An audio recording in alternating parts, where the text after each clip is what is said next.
Bom, aí hoje a gente tá aqui para falar do Banco do Brasil, nosso querido Banco do Brasil, minha maior posição na carteira, não na carteira do canal, na minha carteira pessoal mesmo, né? Banco do Brasil que vinha aí com um resultado muito legal, a gente vai abordar tudo isso aqui, mas hoje ele tá passando por problemas. Já tem mais de um vídeo do canal aqui, se eu não me engano, sobre o Banco do Brasil. Aí você vai dizer, poxa, Jonathan, mas você não sabe falar de outra empresa? Bom, é que Banco do Brasil foi uma posição que muita gente comprou por conta da pauta, por conta dos dividendos, do lucro que ele tava tendo, e realmente naquele momento ele era uma barganha ali na bolsa, porque era um lucro muito alto, dividendo muito legal, uma empresa estatal, uma empresa que tem mais de 100 anos, tudo mais. Ele não deixa de ser uma boa empresa, não deixou, só tá passando por um momento difícil. Hoje a gente vai entender o que aconteceu, qual que foi o resultado do terceiro tri do banco, que vem um pouquinho pior aí, entender realmente o motivo. Vamos fazer uma análise em cima disso e montar ali, revisar a nossa projeção que a gente já tinha para o banco. E bom, para começar aqui, né, o arquivo, você consegue ali no RI do Banco do Brasil. Eu tô nesse arquivo aqui, né, a apresentação de resultados do terceiro tri de 25, e já aqui de cara a gente cai no lucro líquido do Banco do Brasil, né? Lucro e custo do crédito. Então veja bem, o resultado, né, o lucro do terceiro tri de 25 do Banco do Brasil foi de 3,8 bi, extremamente baixo, né? O lucro foi o mesmo do segundo tri de 25, né? Ele caiu basicamente pela metade ali, se a gente comparar o primeiro tri, o começo do ano ali. E se a gente comparar no ano passado, nesse momento, né, o lucro que o banco estava tendo, cara, é praticamente um terço do lucro. Então, realmente é um resultado péssimo, um resultado absurdo. A gente vai entender o que levou a isso, né? Então aqui ele já lista pra gente do lado da parte do lucro a questão da inadimplência. Se você não sabe o que é inadimplência, é basicamente quem tá devendo pro banco e não tá pagando. Então ele pegou o total, aqui ele fala da inadimplência 90 dias carteira total, ou seja, mais de 3 meses aí que a dívida tá em aberto. Ele pegou o geralzão de todo mundo, tanto do agro, quanto da pessoa física, quanto da pessoa jurídica. Ele compilou tudo nesse indicador aqui. Então a gente vê que saiu de 3,33% para 4,93% a inadimplência. Aí você vai me dizer, poxa, Jonathan, mas é uma inadimplência pequena, né? Pequena. Se a gente pegar a carteira do Banco do Brasil como um todo, é em torno de 1,3 trilhões de reais que é emprestado, né? Em crédito ali. E aí você tá falando de 4%, isso aqui vai dar um valor minúsculo, né? Se a carteira é tão grande, mas é que na verdade esse dinheiro é dinheiro do pessoal que tá pagando, que tá girando, né? O dinheiro que o banco tem ali mesmo é muito pouco. Então, uma variação percentual pequena nesse total, ela acaba sendo muito grande, porque o banco não tem 1,3 tri, ele tem uma linha de crédito de 1,3 tri, o pessoal paga e ele empresta. Né, é um fluxo contínuo ali. Então, sim, uma variação percentual pequena, ela já vai mexer muito. E a gente vê que aqui, ó, né, de setembro de 24 para setembro de 25, período de um ano, aumentou muita coisa, né? E onde é que tá principalmente esse aumento na inadimplência? A gente vê que a micro, pequena e média empresa, ela se mantém um pouco instável, ela tá meio que andando de lado, né, se a gente for olhar aqui. Teve um aumento sim, mas não um aumento tão significativo quanto se a gente for pegar o agronegócio. O agronegócio saiu de 1,97 para 5,34. Cara, isso aqui é absurdo, é absurdo. A gente tem muitos problemas acontecendo com o agronegócio. Não vou entrar nesse mérito aqui nesse vídeo, porque, poxa, já foi falado aqui no canal, mas se você quiser, inclusive, entender melhor, tem uns vídeos aí, volta pra trás ali, que tem uns vídeos, os primeiros vídeos que a gente falou sobre os resultados do Banco do Brasil, assim que começou a piorar, né? A gente já fez um entendimento ali do que estava acontecendo com o agro, e aqui a gente vê a continuidade desse reflexo, né? Então, tanto no agro quanto a inadimplência 90 dias aí da pessoa física, né? Perceba que também aumentou consideravelmente, né? E aqui, muito importante, gente, ele deixa aqui do lado pra gente, olha só, clientes produtores rurais representam 7,6% da carteira de pessoa física, ou seja, além do agro em si, né? De uma fazenda, de um sítio, enfim, as pessoas ligadas ao agro, né? A dona Maria que cultiva repolho lá na roça, ela também está envolvida com o agro, só que muito possivelmente, às vezes, ela tem uma dívida, né? Um crédito emprestado na pessoa física. E 18% desse resultado aqui, né? 18% da inadimplência de pessoa física são pessoas também ligadas ao agronegócio. Então, basicamente, o agro está penalizando tanto na carteira do agro em si, quanto na carteira de pessoa física. E aqui a gente já entende, né? A gente até consegue fazer uma comparação. Ficou muito legal que eles deixaram na mesma tela pra gente aqui o custo do crédito, ou seja, o quanto que eles estão tendo que provisionar para esse crédito que foi emprestado. E isso por conta dessa inadimplência, né? Porque daí o banco ele já tem que ter aquela jogada, né? Para deixar aquele crédito provisionado, porque, pô, senão o banco vai começar a quebrar, vai dar prejuízo, né? Então, a gestão tem que fazer esse movimento. Então, ó, no terceiro TRI de 24, a gente tinha 10,1 bi, né, de custo de crédito. Perceba que o lucro também era extremamente alto. É muito importante a gente fazer essa ligação, né, do lucro com o custo do crédito. No segundo TRI de 25, foi para 15,9. E no terceiro TRI, foi o resultado do último período, que é esse relatório aqui que a gente está analisando, foi de 17,9. Cresceu 12% do segundo TRI pro terceiro TRI. Então, se a gente for olhar, se a gente for só aqui, né? Só nesse momento aqui, nesse slide aqui. Se a gente pegasse e entendesse, poxa, o meu custo do crédito se mantesse em 10, 10,1, 10,2, até 10,5, vai, essa diferença para 17 ia cair pro lucro, cara. Ou seja, o banco, aqui a gente já consegue fazer uma ligação para entender um ponto muito importante do todo, né? O banco, ele conseguiu gerar essa receita. A gente vai ver até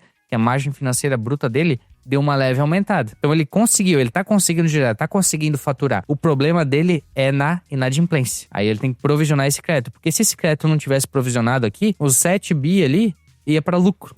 Então ia aumentar consideravelmente o resultado do banco. E aqui vem bem em encontro, gente, com aquilo que eu falei no começo do vídeo, né? Que o Banco do Brasil vinha com um resultado muito consistente. Olha só isso aqui, que interessante, né? Lucro de 2023, 35,6 bi.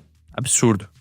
Lucro 2024, 37,9. O lucro 2025, olha isso aqui. Olha o quanto que isso aqui já caiu. Aqui tem o retorno sobre patrimônio líquido. Basicamente é o ROI, tá? É o ROI que a gente vê lá na casa de análise do Investidor 10. É o retorno sobre patrimônio líquido. Estava em 21,6. O ROI de 21,6. Um banco estatal. Aqui 21,4. Agora a gente tá falando, ó. O ROI desse ano até o momento tá em 11,2. 47,2% de queda no lucro. Então isso aqui vai afetar diretamente no nosso preço teto, no resultado do banco. Muita gente, como eu falei antes, muita gente comprou o Banco do Brasil e eu me incluo nisso por conta desse momento aqui, por conta dessa situação aqui. Ele estava com um resultado surpreendente e ele estava descontado. Se a gente fizesse o preço teto, ele estava extremamente descontado, estava pagando muito dividendo. Então o lucro agora caiu consideravelmente. A gente vai refazer essa projeção, como eu falei no início do vídeo, no final agora a gente vai estar refazendo essa projeção, considerando isso aqui, ó, considerando esse resultado aqui que afetou bastante aí, vai afetar bastante a nossa vida também. Aqui também, ó, eles deixam mais detalhado pra gente de novo, né, sobre o custo do crédito. Então as despesas da carteira aumentaram consideravelmente. A despesa PCLD, né,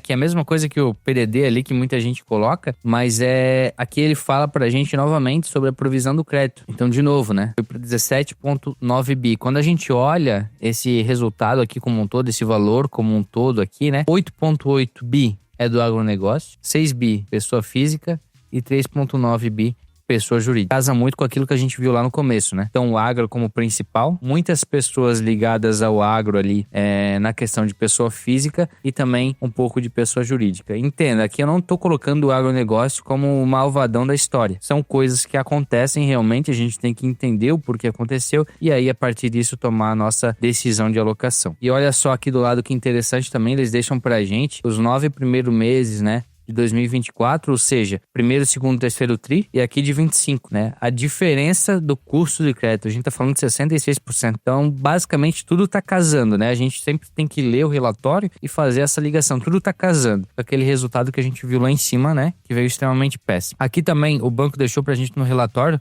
ele abriu, né, cada posição, porque hoje o Banco do Brasil, ele tem a carteira de crédito de pessoa física, pessoa jurídica e do agronegócio, né, um pouco diferente de alguns outros bancos, né, basicamente ali a gente pode até ver depois, mas é basicamente quase percentual igual para todos eles, é bem subdividida essa questão, né. Então a pessoa física, a carteira de pessoa física, ela cresceu, realmente, ela cresceu 7,9% com relação ao ano passado e 2,3% com relação ao trimestre anterior, ou seja, tá captando mais. Ele tá emprestando mais crédito. Só que a inadimplência dele também subiu. 6,8% era inadimplência de 30 dias, então uma dívida de um mês do ano passado, contra 8,13% desse ano, nesse mesmo período desse ano. A inadimplência de 90 dias, ou seja, ela saiu do 30 dias e vai para 90, também aumentou consideravelmente. E aqui é a cobertura, né, que o banco tem, ou seja, 1,63 vezes aí o valor do crédito emprestado. Aqui na questão de pessoa jurídica, então também a gente teve um crescimento com relação ao ano passado e um decréscimo aí com relação ao mês passado, né? A inadimplência 30 dias também aumentou, setembro de 24, né, olhando nessa coluna aqui para setembro de 25, tanto a de 30 dias quanto a de 90 dias. A questão da cobertura também caiu um pouco. Fica um pouco complicado também, porque a inadimplência vai aumentando, o banco tem que tirar recursos aí para provisionar mais dinheiro. Isso, inclusive, tem um outro relatório aqui, eu não vou entrar nesse detalhe aqui, nesse nível de detalhe, nesse mérito, mas tem um relatório bem mais detalhado, de 100 e poucas páginas ali,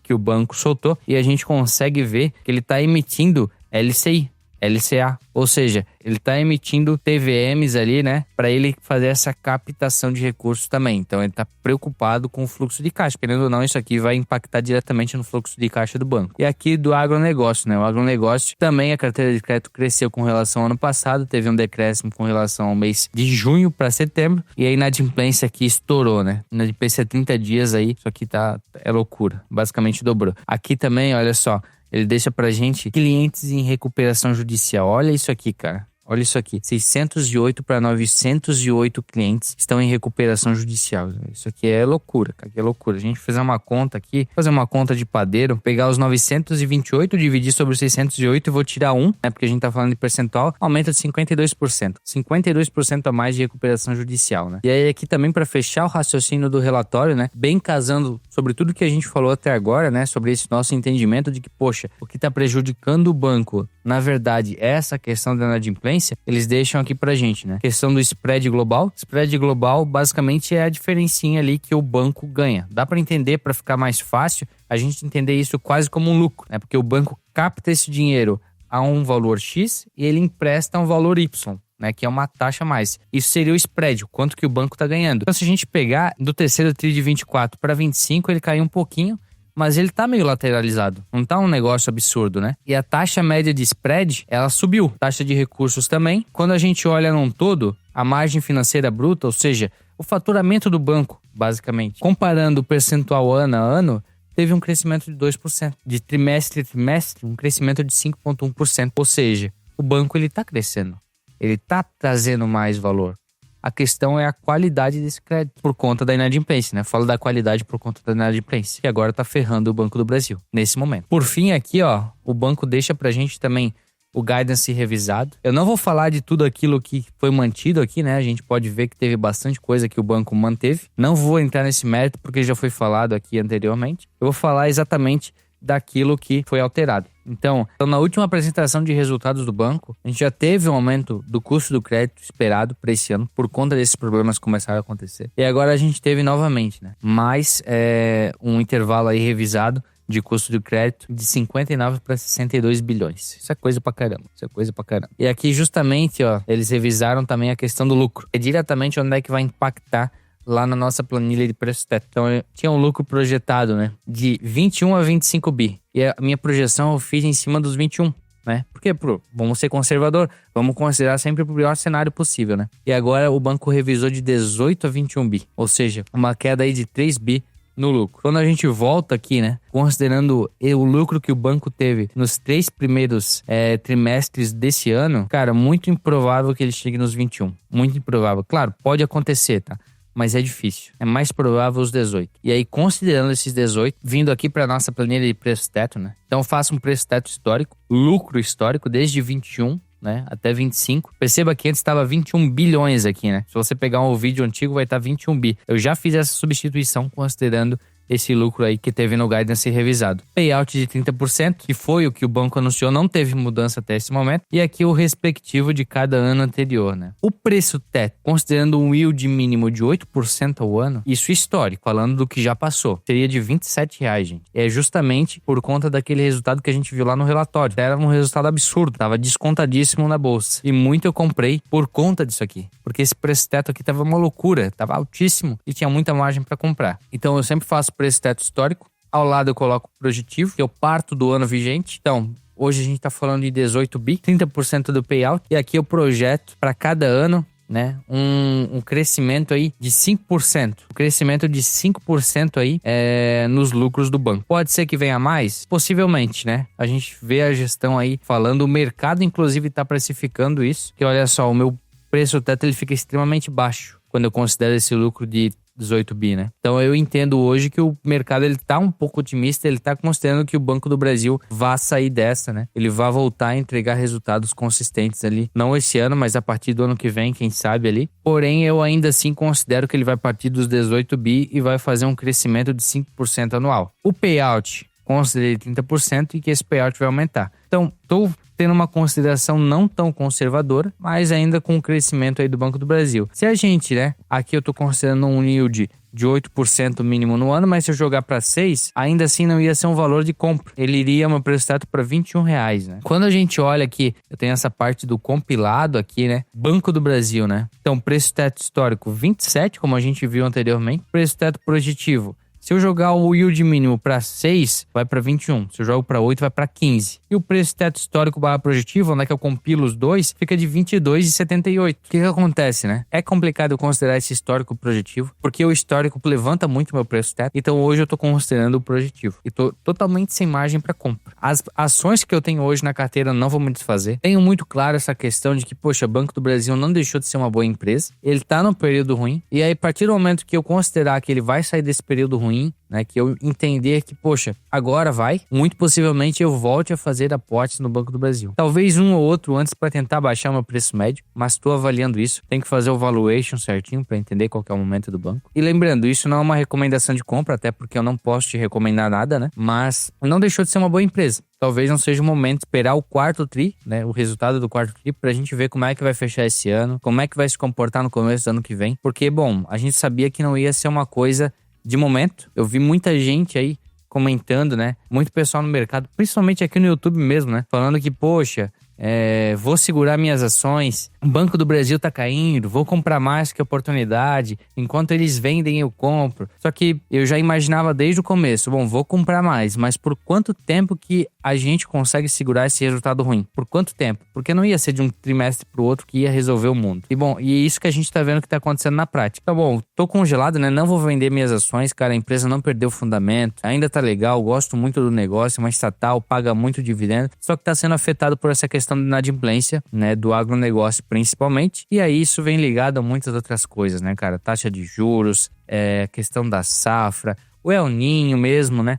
Então, cara, muita coisa, muita variável que acaba culminando desse resultado. Pro vídeo de hoje seria isso, eu acho que eu consegui esclarecer muita coisa aqui. Se ficou alguma dúvida, deixa nos comentários, eu vou estar respondendo todos. Espero realmente conseguir te ilustrar isso, te ensinar alguma coisa nova, né? A gente abriu o relatório aqui. Gosto muito dessa ideia da gente ler, entender e fazer essa ligação do que realmente está acontecendo para ter uma visão geral, né? Uma análise um pouco mais completa aí do todo. Se você gostou no vídeo, já deixa o like, se inscreve, compartilha para mais pessoas ficarem sabendo e até a próxima.